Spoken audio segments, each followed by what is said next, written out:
राधे कृष्णा, क्या आप जानते हैं कि वासुदेव अपने सिर पर मोर मुकुट क्यों धारण करते हैं? एक रोचक कहानी है जो मैं आज आपको सुनाने जा रही हूँ, जो कि भगवान राम और श्री कृष्ण दोनों से ही जुड़ी हुई है। भगवान कृष्ण के मोर मुकुट को लेकर ही है। वासुदेव अपने सिर पर मोर मुकुट में पंख धारण करते हैं। इसके संबंध में उनके पिछले अवतार भगवान श्री राम से जुड़ी एक कहानी है जो मैं आपको सुनाती हूँ। बार की बात है, वनवास के दौरान माता सीता जी को बहुत प्यास लगी थी। तभी श्री राम जी ने चारों ओर देखा तो उनको दूर दूर तक जंगल ही जंगल दिखाई दे रहा था। फिर उन्होंने प्रकृति से प्रार्थना की, हे वन देवता, आसपास जहाँ कहीं भी जल हो वहाँ जाने का रास्ता आप कृपया मुझे बताइए। तभी वहाँ एक मयूर आया और उसने श्री राम जी से कहा कि आगे थोड़ी दूर पर ही एक जलाशय है, चलिए मैं आपको उसका रास्ता बताता हूँ। क्योंकि आप रास्ता ना भूलें, इसके लिए मैं आपको लिए एक एक अपना पंख तोड़कर गिराता जाऊंगा।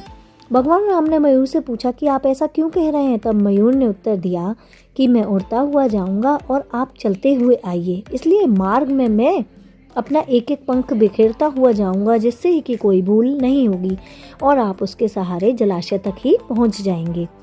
ऐसा माना जाता है कि मोर के पंख एक विशेष समय में एक विशेष ऋतु में ही गिरते हैं और यदि मोर अपनी इच्छा से या उस इच्छा के विरुद्ध उन पंखों को तोड़ेगा तो उसकी मृत्यु हो जाती है।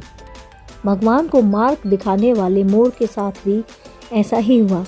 अंत में जब मयूर अपनी अंतिम सांस ले रहा था तब उसने मन ही मन में कहा कि वह कितना भाग्यशाली है कि वे प्रभु जो जगत की प्यास बुझाते हैं, ऐसे प्रभु की प्यास बुझाने का सौभाग्य उसको प्राप्त हुआ है और उसका जीवन धन्य हो गया है। और उसने मन में ये भी कहा कि अब मेरी कोई इच्छा शेष नहीं रह जाती है।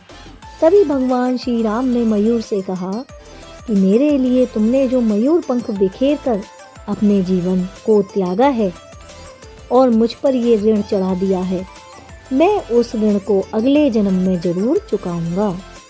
मैं उस ऋण को चुकाने का तुमसे एक वादा करता हूँ।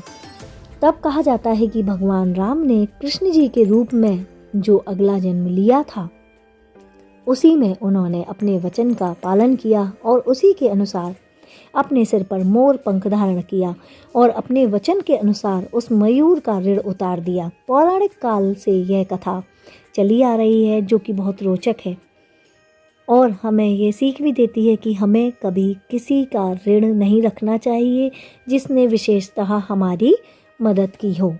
और एक और बात कही जाती है कि भगवान कृष्ण के जन्म कुंडली में काल सर्प दोष था, क्योंकि मोर और सर्प एक दूसरे के शत्रु हैं।